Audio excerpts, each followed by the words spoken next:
Oh, it's so nice to see everybody. So, welcome everybody to this webinar. I really want to thank Jill. Where's Jill? She's here somewhere. There she is. Hi, Jill. Hi. It's all Jill's fault. Jill had read my book, and so she posted about it in somebody else's group, and started telling me how people were responding. And I thought, wow, that so many people are coming to the three principles through this I guess through pain. You know, what some people come through curiosity, some people come through financial things or relationship problems. You know, the three principles really aren't a cure for anything. They are how the mind works, how experience is created. And you know, I just happen to bring it into the pain community. And so Jill posted it in another pain group. And so if anybody's here who came through that invitation, you're so welcome. So I know that means that there's some people here who know about the three principles and some people are completely new to it. So I'm just going to give a general introduction of how I came to this understanding and how it helped me. So I had chronic pain for 25 years. I'd had a lot of physical injuries as a result of a lot of violence and trauma in my 20s. And I always thought that I would be stuck with this pain forever. I thought it was, because I was told it was coming from my injuries, I didn't know it could go away. I just thought it was something I'd had to live with. So I did the rounds of the chiropractors and osteopaths, and I did the meditation and the yoga and the private Pilates class, and you know, everything you can think of. And you know, often when I talk to my clients, they tell me about 100 other things they've tried off. You know, we're all trying things to make it feel better. And I came across the three principles about 6-7 years ago now, I forget. And I wasn't looking, like I said, to get rid of my pain. I just was so fascinated with this new paradigm in psychology that I went off to London and I did a course. I'm actually in Israel right now. I live in Jerusalem. And this course was 6 months long, and it was so fabulous. And I had so many powerful insights that I wanted to then make this my full-time income. And at the end of the course, I noticed that all my pain had gone away. And that was phenomenal, seeing it had been there for 25 years. I'd been paralyzed many times. I had this routine where my back would start hurting and it would go out. I'd be bent sideways. I was actually rushed to the hospital several times, unable to feel my legs and my lower body. You know, it was quite frightening at times. And here it was, it had all gone. And not only that, but a lot of other physical things I'd had over the years. Like, I never thought of myself as a sick person, but I'd had IBS, I had chronic allergies, I had cystitis when I was little, I had asthma, I had psoriasis and eczema. I almost lost the sight in one of my eyes one time by a mind-body stress-related thing.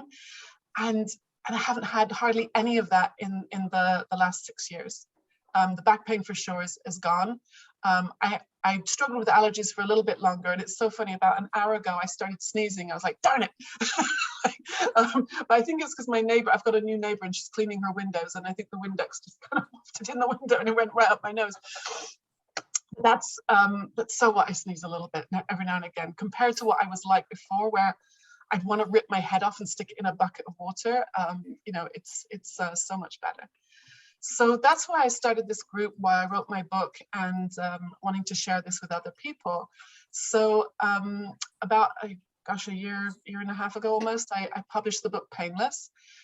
For those of you who haven't read it yet, it's a novel. It's a story about a lady called Deborah, who's kind of my alter ego, not completely me, but based on some of my stories. And she does a lot of suffering and falling down and searching and healing, and then sharing this with other people. So I want to introduce Jill, because, you know, like I said, it's her fault we're doing this webinar. So Jill, can you share with us, you posted this beautiful post in my group about how you'd read the book and it had really helped you. Do you want to share just a few words about how that experience was for you? Yeah, you know, I actually have dog-eared a couple of the pages, and the one that really stuck out to me the most was when you had written, "You are not your thoughts. They are just energy flowing through your mind. Any kind of working on or controlling them is messing with the system." And I think for the most part, I know for myself at least, I was always concentrating, like I will wake up in the morning and assess my pain. I haven't been doing that since reading your book, but that was my normal for 11 years. I would wake up and I would try to figure out, does my, how's my neck?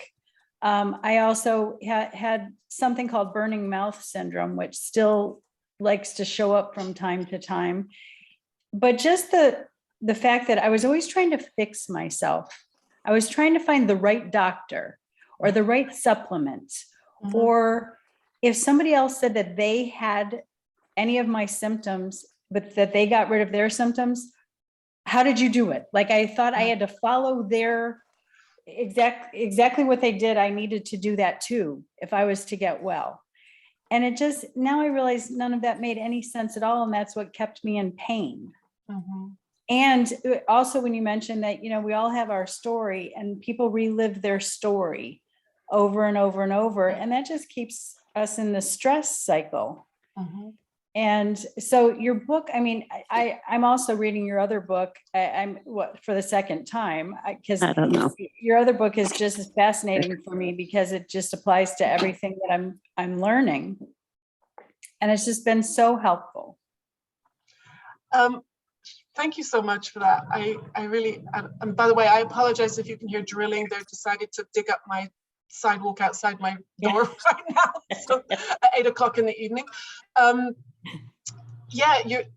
was one of them. I think that's why my pain went away, is because when I started understanding how the mind works and how thought, we're always feeling our thinking, and that if my thinking is full of stress and worry, and like you said, monitoring my pain, I would do that too. I'd wake up like, how bad is my back? How am I going to get through the day? Right. Will I be able to do this? And so that monitoring and supervising, the hypervigilance about my surroundings, and that perfectionist thinking that's always like checking, is that's wrong, all of this is sending danger messages to the brain. And if my brain thinks it's in danger, then it's going to put me into fight or flight. So, and when we're in fight or flight, the body is getting ready to, challenge something or run away from it. And all the blood is being pushed to the legs and the arms to defend ourselves. And no wonder the rest of my muscles were tightening up to get ready for that combat.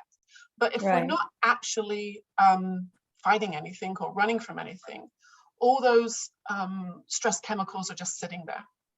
And I think that's what was causing my other problems, like the stomach problems, the skin problems.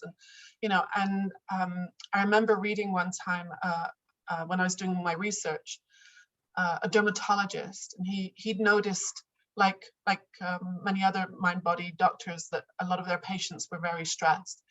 And he said, my patients are weeping through their skin. And when I read that, it was like, oh my gosh, it's like, here we are fighting these emotions and not understanding, we're innocently not understanding how it works. And all of that was just going into my body. And I think my body was just screaming at me to stop, to slow down. Only I didn't understand and I didn't know how to do it. So the 3 principles really for me have come to slow down my thinking. Now that I understand how it works, there's so much less stress and worry in my life. In fact, I often say I've lost interest in a lot of my own thinking, which is such a relief. And as a result, my nervous system, has calmed down. And so the pain has gone away. It's just not necessary anymore. Pain really is a signal. And if my mind is calm, then there's nothing for it to get upset about. So thank you for that. That was it was such a joy to hear you, to read your post about that. And thank you so much for, inviting other people. Well, and I might add too, especially with the burning mouth, one thing that I found very fascinating that I found really correlated with what you wrote about is when my mind is busy, I don't have that pain. And it's only when I sit down and, it's quiet time and I want to enjoy a cup of tea or something, and I'll be sitting there and it's quiet. And then my mind starts going. And I'm like, oh, even if I have the thought, oh, my mouth doesn't hurt. Well, it begins to hurt because I've focused on it. And I didn't understand that until reading your book, that I'm bringing my attention to something and therefore I'm feeling these sensations that I'm trying to get rid of, where if I just didn't have that thought, it wouldn't have, it is definitely my thoughts that are creating it.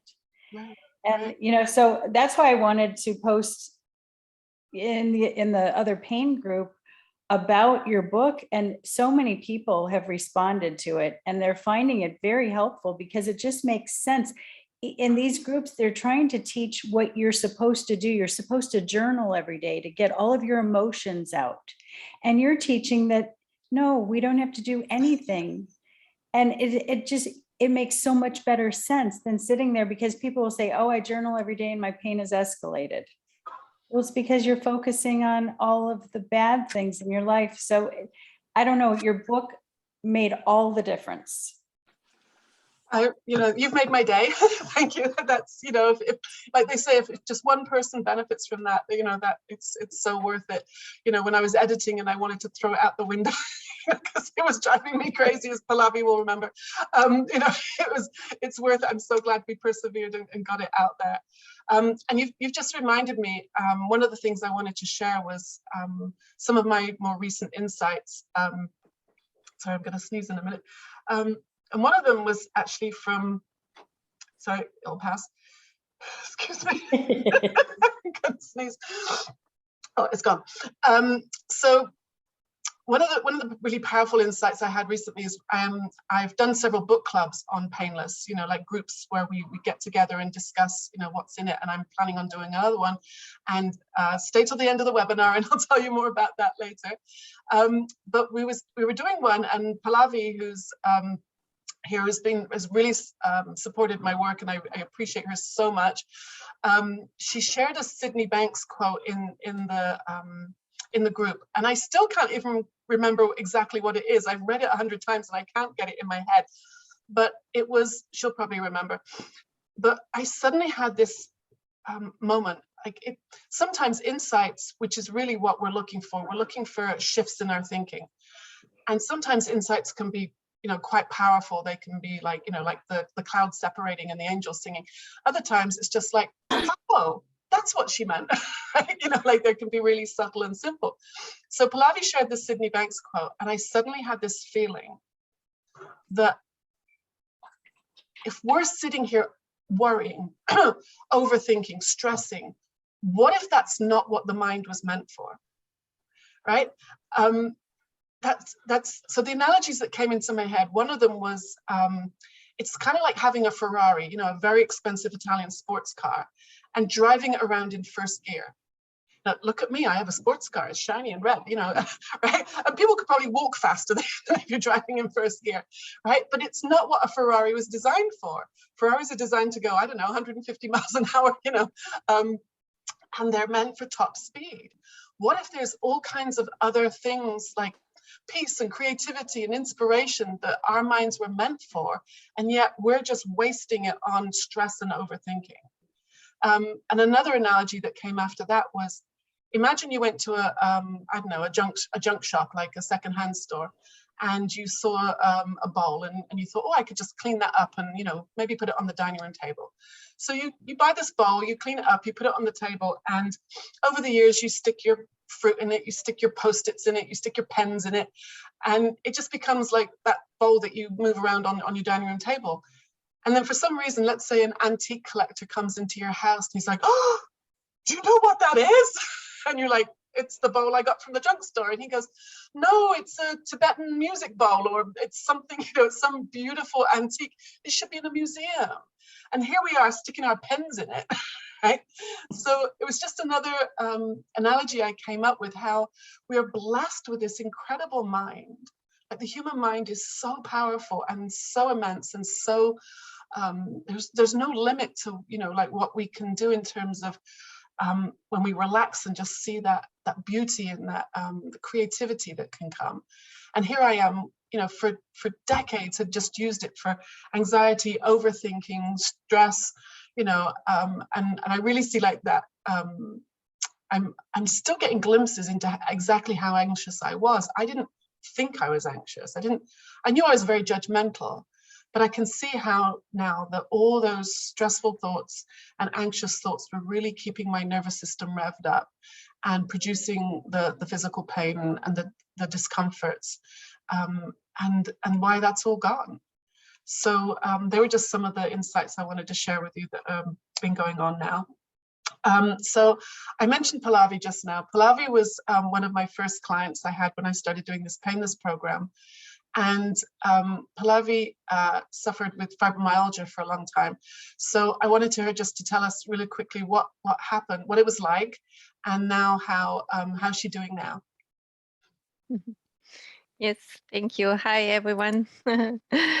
Yeah, I was diagnosed with fibromyalgia about 7 years ago, I think. And for a few years, I was in a very severe state of chronic pain, like just general muscle pain all over the body.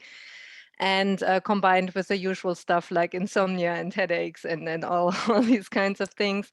And like you do, I tried everything, all kinds of doctors, all kinds of techniques, but basically nothing really helped or made a difference in the long run. And it really freaked me out at some point. And I was very lucky to come across Hannah in some pain group on Facebook. I think I was complaining about all the journaling someone else mentioned right now that you are supposed to do. And Hannah commented on it saying something like, what if that's the problem? Like all the doing and the trying. And luckily this really got me interested, and I contacted her and we did the Painless program. And I know that right in the first session, something really hit me about the 3 principles understanding. There was some quietness suddenly inside me, and some calming down or feeling of coming home. And to me, like, it took a while for me for the physical symptoms to change. Actually, I think it's 2.5 years now, almost, since we met. Yeah. And actually now, during the last weeks, I really noticed some changes again. I'm doing way better now than when we met. But for me, it was not like, you know, hearing it and just getting rid of the symptoms. But what happened immediately for me is that I found more peace with it. And I stopped all the searching and trying and like Jill just said, trying to do every technique that worked for somebody else and just keeping yourself completely busy and nuts with it. And so I think for me, like step by step, I just found some peace, and I found more trust in my inner wisdom and in my knowledge of what's right for me. And that was just such a relief to find peace with it, and to notice that I can be happy and peaceful even while I still have some symptoms. And of course, I'm not happy all the time, and I have moods, and it goes up and down. But there's such a change; it's so different than before, and I'm in love with Sid's teachings, and I love how Hannah shares them. And yeah, I feel like it's also not like you learn it once and then it's done. For me, it's not about the pain anymore. It's just about all kinds of issues in life where the 3 principles understanding is so helpful with, like with work and with relationships and everything. And I think for me, this is the best thing that could happen, that the pain kind of got into the background. It wasn't like on my mind all the time anymore at some point, and that's when it started really dissipating and getting better and less and less interesting. Actually, I think that's the main factor for me. It got less interesting, and so yeah, it started disappearing more and more. Wow. Well, you've always been such an inspiration, and it's been amazing to watch your journey. You know, I remember when you messaged me once and you said, like, I don't even have to rest during the day anymore. I was like, yes. Yeah, it's amazing. Yeah, and it's so funny because in the beginning I was waiting for this day when I was pain-free and I could call you and tell you, wow, now I'm pain-free. And then at some point I realized I'm not even it's just not such an issue anymore, you know, like when the time came where I had times of being pain-free or even a day of being pain-free, it wasn't such a big thing anymore. And that's interesting, I think, you know, it's like, yeah, it all calms down, and that's when the change happens. Yeah, beautiful. Thank you. Thank you. So one of the things that's been going on recently for me is I met my new friend Marcus, who's here on the call somewhere. Hi, Marcus. And Marcus also read my book, and he contacted me, and his situation was a little bit different. He was suffering from long COVID. And I really didn't pay that much attention to Corona. I know that sounds weird, but there was so much going on in the world that I kind of made a decision not to refer to it too much in my pain group, because I wanted to keep the group more focused on positive things. And there's, you know, I find a lot of these support groups in Facebook are very much about comparing symptoms and seeing what's wrong and all the negative stuff. And, you know, just, you know, can really bring you down if you start reading and believing that stuff. So we kind of like just kept going, looking at the solution and looking at, you know, hopeful stuff. And then so when I heard from Marcus, and he said he'd been suffering from long COVID, and I listened to the symptoms he described, it sounded very familiar. It sounded like a lot of the stress-related stuff that a lot of people, you know, with chronic pain experience. So I want to introduce Marcus, because some of you may have seen the video that I made with him, and he was doing so much better in the video.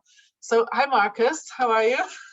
Yeah, I'm doing good. I have an unruly 7-year-old in the next room who might run in, so it might be worse than your drilling. We don't know yet. So he's doing okay for now, but yeah, apologies in advance. But yeah, but overall, really good, to be honest. I mean, when I read your book over Christmas, I was just about starting a little bit of exercise. I wasn't leaving the house. I was too exhausted. I used to get these sort of dizzy spells and headaches that I'd had for almost 2 years.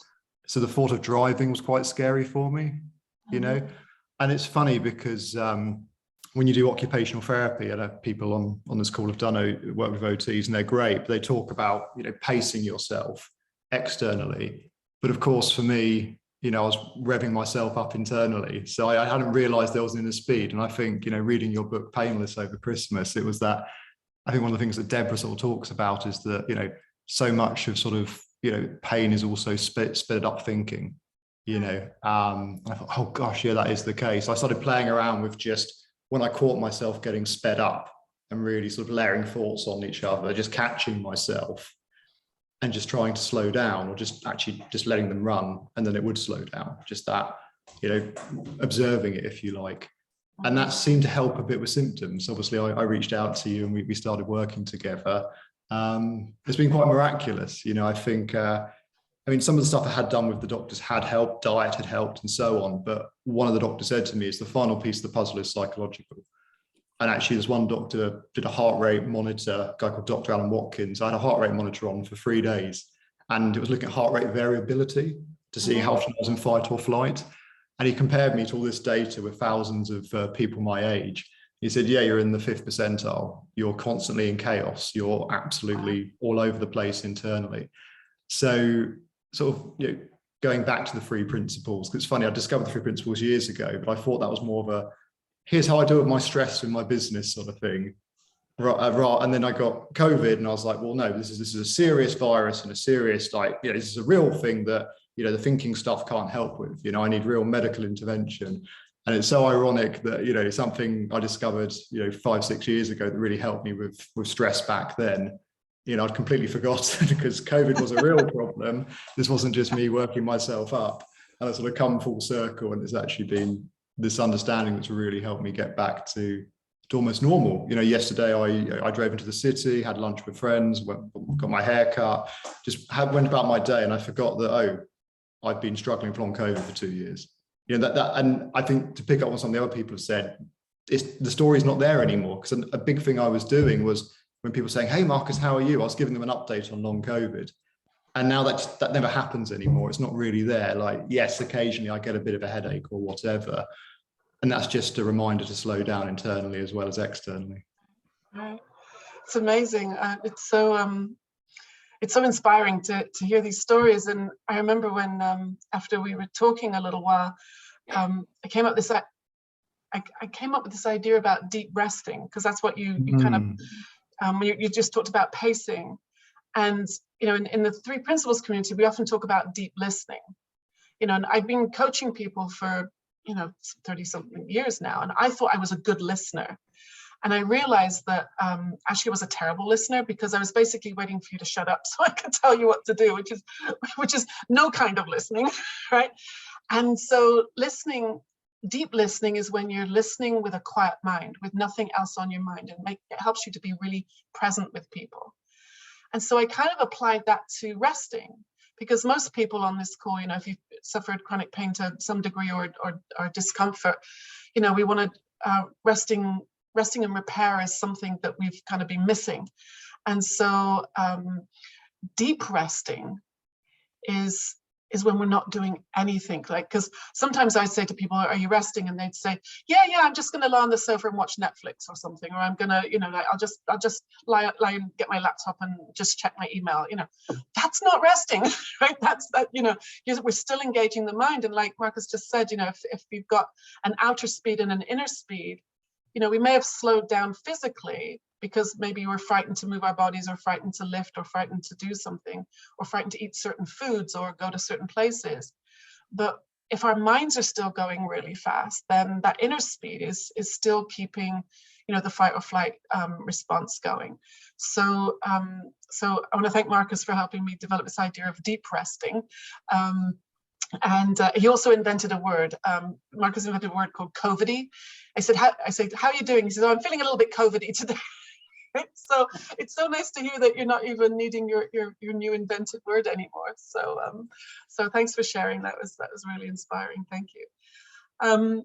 I'd like to open it up for questions right now, because we've been talking. I'm sure there's some people who are new to these ideas.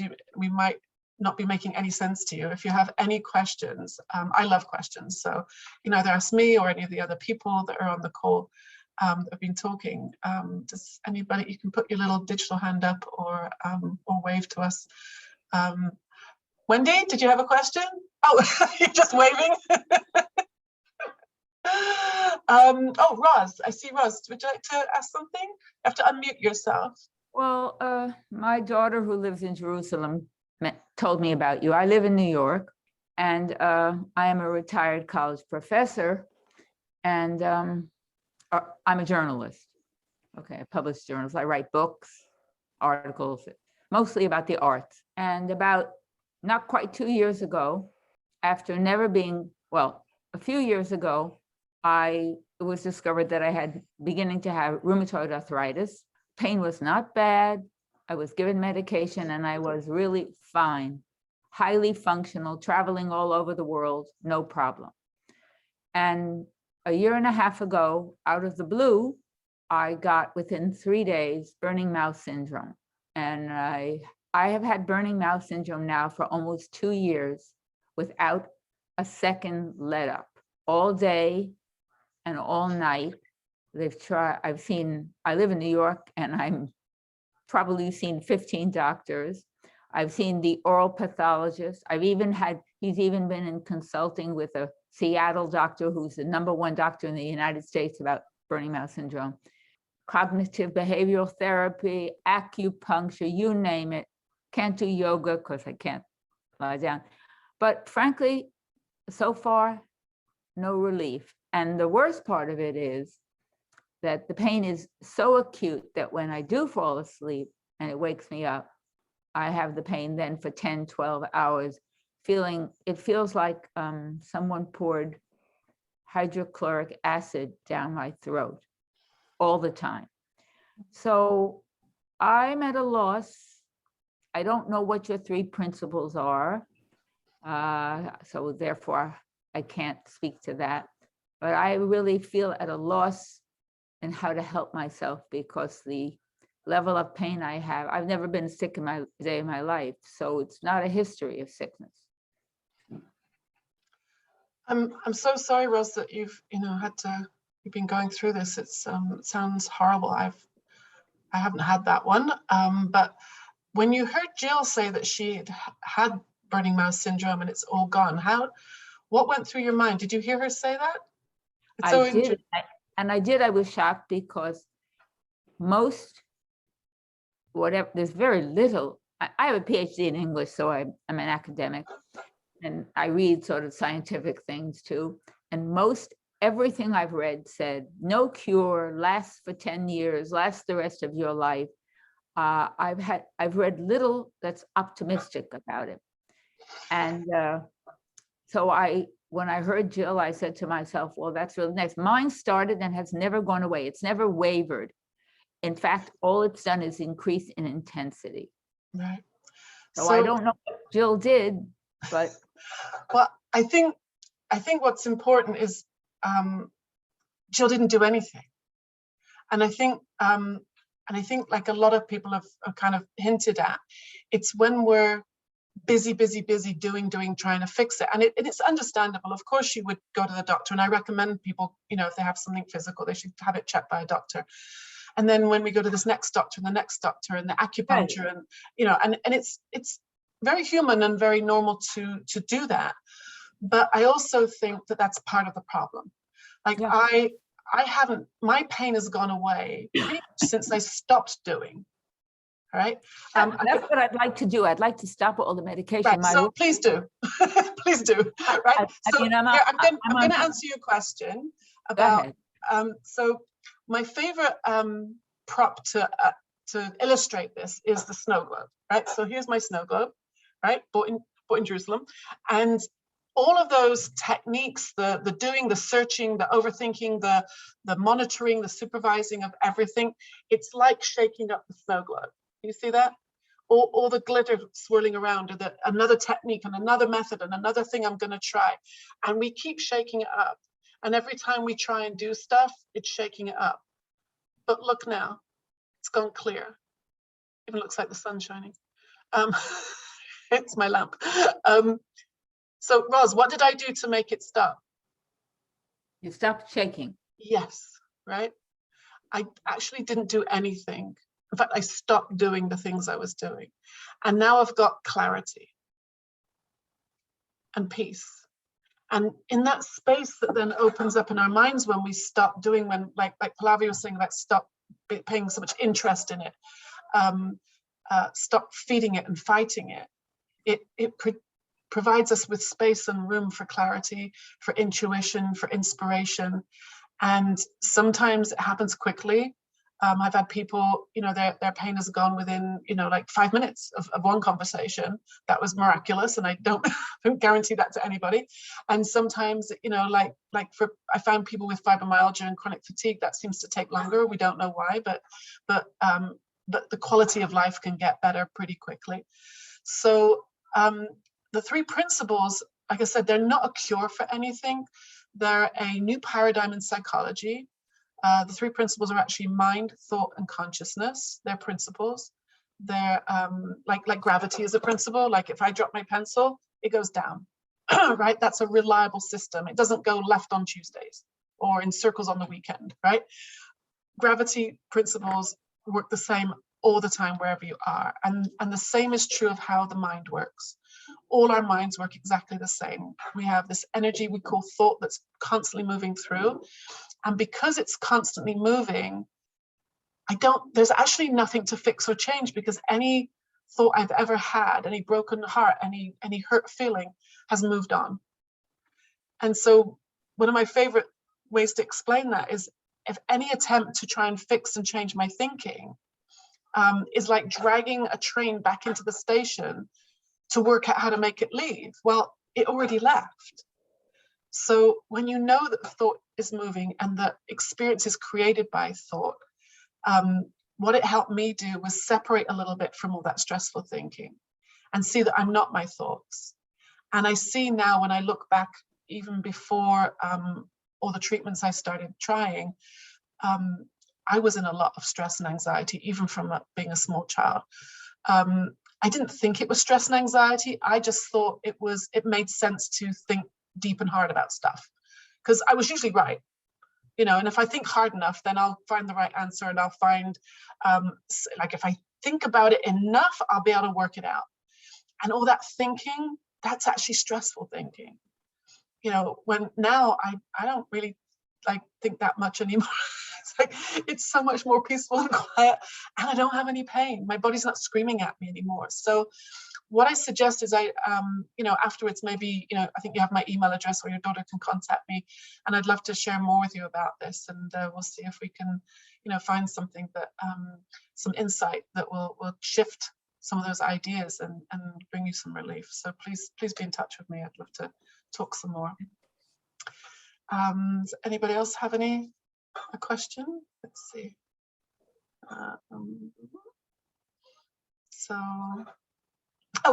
Sarah has her hand up.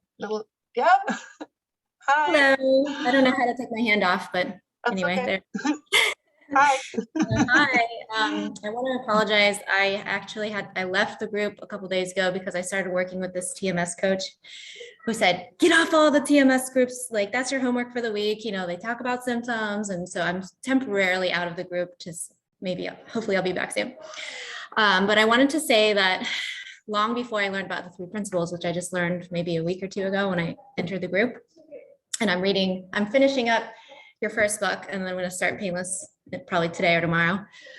Long before I learned about the 3 principles, the idea of acceptance and being separated from my thoughts, this idea that I am not my thoughts, helped me to overcome 2 separate issues years ago. One was severe postpartum anxiety and depression, which I was inpatient hospitalized for, where I learned about this idea of just acceptance and separating from your thoughts and observing the thoughts. And that's what healed me from the postpartum depression and anxiety. And then like a year later, I had a bout of insomnia, and used those same methods of just accepting the insomnia and realizing that, you know, I'm caught up in my thoughts, separate from the thoughts and observe them.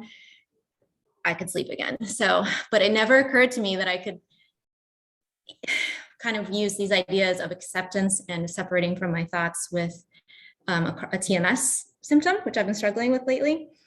But my question is, in the past, when I've practiced the separation from my thoughts and observing my thoughts, I've had this understanding that I need to meditate to practice removing myself from my thoughts rather than get caught up in this rumination. It's so easy to not realize that you're caught up in the thinking. Like, you know, here I've been 15 minutes worrying about my symptom, you know, oh, I got to remember these are thoughts I can separate. So in the past, I need to meditate daily to practice that awareness of being separate from my thoughts. And then I hear about I even need to meditate. So that's curious to me of how a person can become proficient at remaining an observer of their thoughts when they're not practicing it in meditation. Right, that's a great question. So the first thought comes into my head is Sydney Banks, who put these ideas together.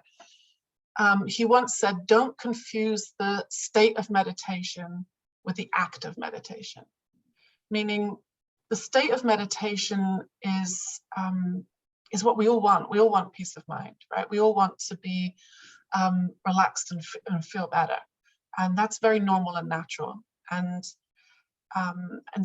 so innocently, we're busy trying to fix and change things with all the different techniques. And for those of you who don't know, TMS is a diagnosis, a mind-body condition of, and it stands for the mind-body condition, or it stands for, I'm a bit flippant, but I'm going to translate it as too much stress, or sometimes too many stories is another one it can explain.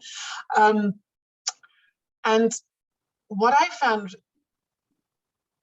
really helpful was seeing that when I'm in a better mood, which is like what a state of meditation is, it's an elevated state of mind, that things don't bother me so much.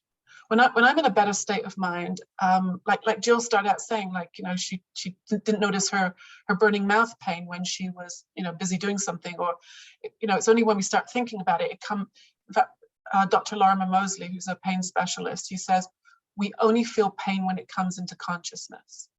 So if it's not in my consciousness, I'm not going to feel it, or feel it as much. You know, there's degrees to this.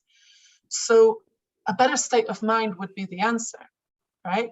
So then people ask me, well, how do I get into a better state of mind if it's not apart from meditating or doing all this busy work. Well, what if you knew that's who you really are? What if you knew that you had innate well-being and innate health, and that peace of mind is who Sarah really is? And the distressing thoughts, the anxiety, the fixing and the doing is actually layers and layers of stinky thoughts that are covering up who you really are. So a lot of the techniques and methods out there, one of the things I noticed, they're kind of implying that our well-being is like out of reach a little bit. Like if you just meditate a little bit harder, you'll get there. I remember meditating, I was so proud of myself, I was meditating twice a day, but what if I meditate 3 times a day? Then I'll be floating, but right? And then I'll have no problems, and I was doing lots of expressive writing, and if I write some more, and if I write enough, I'll be able to find that one thing that keeps tripping me up. So there's this idea that if we work hard, we'll get to that well-being that's just like nirvana, it's just out of reach somewhere. What if you knew that's who you really were? And the innocent mistake we've been making all this time is looking in the wrong direction. We've been looking out there to fix something. And as I was writing my book, Painless, one of the insights I had as I was writing was that trying to fix my thinking is also out there, or outside as we call it. And first of all, it's going to keep moving anyway, whether I try and fix it or reframe it or do all the billions of different things they suggest we can do with our thinking. It's going to move on anyway. So once I kind of resigned from the thought hygiene police, right, and let go of keeping my thoughts as neat and tidy as possible so that nothing would upset me, which is a stressful thought in itself, right, and let go of that, and I started meeting my innate health, the innate me that was always there, that had just been covered up with decades of fearful thinking, of trying, of concepts, belief systems, and like I said, we always like to stress innocent. It was, if I'd known better, I would have done better. I'd have let go a long time ago if I knew that was the answer. And so the more I let go, the more I just feel so comfortable in my own skin. My head is a safe neighborhood to hang out in. It's and I can go, during COVID, I was in lockdown on my own at home. Just me and the cat, it's disappeared. Spending hours, days on my own, and I was fine. I was really okay, because I'm, like somebody else said, I'm not my thinking. So I think even I wouldn't encourage anybody to be on more social media than they need to be. So I get the idea of leaving. It's absolutely, a great idea. But is it the groups that are setting me off, or is it my thinking about the groups? Is it my thinking about what's being posted that I'm experiencing? So I don't believe Facebook can actually make me feel anything. For sure, I can get frustrated, or I can get, sucked in or whatever, but that's my thinking about it that's happening. Not Facebook can't actually, as powerful it seems to be, it's not that powerful. It can't actually get inside my head unless I think it can. Right. So the freedom for me came when I started understanding how it works, and seeing that. And so what if I get frustrated sometimes? So what if I get upset? It's only a big deal if I think it's a big deal. So I hope that's helpful, and I hope along your journey, you'll come back and learn more about these principles, because they really have, changed so many people's lives, really have been impactful for so many people, not just with pain, but with relationships and addictions and, and business and, all kinds of areas of our lives that this will impact. So thank you for your question. I wish you all the best. Yeah. So, Wendy, we're gonna be talking in 1 minute, right? Because, right? I just wanted to share with you some of the things that I'm working on in the future now. And Wendy, who just put her hand up, has been very incredibly I'm trying to think of the word, motivating, in her enthusiasm in a retreat that I'm doing. I'm doing a retreat in September. It's going to be in Massachusetts, And it's so funny because a lady came into my Facebook group and asked if there were any wellness retreats. And I said, no, not that I know of. And Wendy said, why don't we do one? And, if I make it happen, will you show up? I'm like, sure. So we started looking for places to host it. And then Trina, who's also on the call, who's, we've been talking, and she kindly offered her home, and she has this beautiful home right on the coast in Massachusetts. So Wendy and Trina have been talking and helping with this out, and they've just met for the first time. So Wendy, do you want to just share a little bit about what we're planning? Yeah, I'm very excited. It was just the funny thing is when you said, oh, Wendy, there's another lady who's interested in my book and interested in the retreat, and she lives in Fairhaven, Massachusetts, and my eyes bugged out of my head. That's the town that I grew up in and went to high school, and it was like, how did that happen? So when, sometimes when doors open, they fly open. So that was really nice. Yeah, so what we're going to be having is I've gone to several, for lack of a better word, retreats that have to do with the three principles, where people who have who share what they've experienced and share. Sometimes, a lot of the time, I've gone to retreats or events over 2 or 3 days where the people have actually been in the presence of Sydney Banks, like they met him and he was the one guiding the retreat or having the retreat.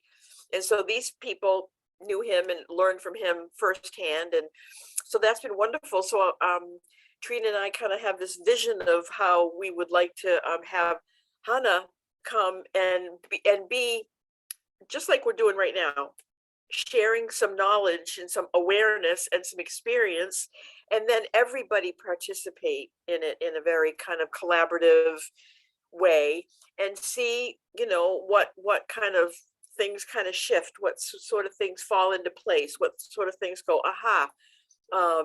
So we're excited about it, and it should be very relaxed. It's going to be we only can fit, I think, 17 bodies in Trina's house. So Trina, me, and Hannah equals 3, so only 14 more. So in order to be comfortable, and Trina will pipe in, I'm sure. So yeah, we're very excited about it, and it will be in September, which is a lovely time of year in Massachusetts, and it's like literally on the beach. We will be able to hear the seagulls, and if we walk outside with any sort of food, the seagull will take it from your hand. So you're aware. So we're going to be right on the ocean, and it's going to be lovely. And I'm just thrilled to bits that Hannah's found a way to come, and all the way from Israel to the United States. So thank you. Yeah, thank you, Wendy. And we've had quite a few people sign up already. So if you're interested, let us know, because space is limited, and for real, because there's only a certain amount of chairs we can fit in, and it's filling up. So thanks, Wendy, for that. One of the other things that I mentioned earlier, I did several book studies on my book, Painless. So I'm actually starting another one because I have a new book coming out. So I want to do another book study on Painless. So it's starting next Sunday night. It's going to run for 10 weeks. And if you email me, happy to send more details. And Molly, are you there, or are you hiding? Will you come and say something? I'm picking on you now. Molly was in my first book study, and then she's just signed up for the next one. So that to me is like proof that it's helppful. So Molly's going to be there, I believe, and Wendy's going to be there. Yes, I am. In fact, I just paid for it in the last 20 minutes. I'm not turning on my video because my hair is really in a bad place. But don't worry. Yeah, the book club is so fun. I mean, it's all kinds of stuff. It's profound, and it's very sort of egalitarian. Everyone's sort of sharing. It's not like a teaching thing as much as look what we find together, and yeah, it's just brilliant. So I can't recommend it enough. So thank you. Come on down. Yeah. So the book club basically is the middle part of Painless is, we look at the middle part, the part where she's at the clinic and presenting these ideas to the patients in this fictional pain clinic. So we go through a chapter each week, and I pick out paragraphs or sentences that I think are could be interesting for discussion, and the people in the group are welcome to, you know, pick stuff that they found impactful, and we just generally discuss it in a group very similar to this. So if you're new to the principles, that would be actually a really great way to learn and understand more. You know, in a discussion group with people who've got a little bit of experience, people who are new to it, it's very friendly to everybody's level of understanding, and I think a great way to kind of bring these ideas and more into your life. So that's something that's starting next Sunday night. It'll be at this time slot for 10 weeks starting next week. The other things I just wanted to mention, we can go back to questions in a minute, but the Three Principles Global Community has a conference every year, and it's held, for many years was held in London, at a conference center in North London, and people come from all over the world. Teachers who knew Sydney Banks, Sydney Banks's widow has been there every year. I've been there, and it's an incredible experience to hear this message being shared in a room with 1,500 people. Sadly, for the last couple of years, obviously, it's been online because of the pandemic. But this year, they're opening it up again. It will be a smaller event at the conference center because a lot of people won't be able to travel or not willing, or you know, there's still some restrictions. So it's going to be a mixed event this year. It's going to be online. You can see everything online, or you can be there in person if you get to London or you're in London. So I'm going to be there. I've already got my ticket. I'm very excited to see people in person again. And so it's a 3-day event. It's on June 19th, which is a Sunday, 19, 20, and 21. And the 19th just happens to be my birthday. So if you want to come to London, and we'll go out for a drink on Sunday night and, you know, celebrate. So you're all invited to my drinks party. So just as a little bit of more inducement. But it promises to be a fantastic event. There's main speakers, there's breakout sessions. And so that's another, I'll be putting more information about that in the group as we get closer. So that's an event in June. And then the last thing I wanted to share is I have a new book coming out. It's going to come out, hopefully, God willing, towards the end of the summer.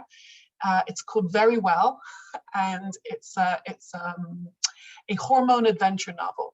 So it's really about a mother and her 2 daughters, and they're going to experience every hormonal experience that women go through, and their partners.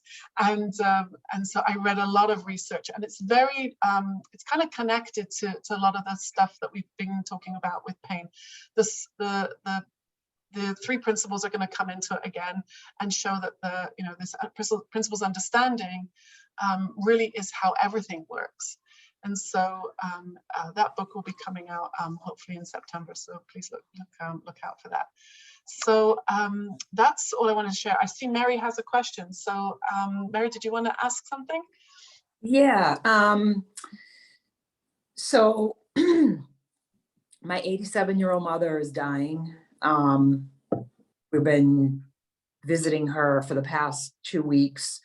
I saw her this morning, and basically it's pretty much going to be the last time I see her.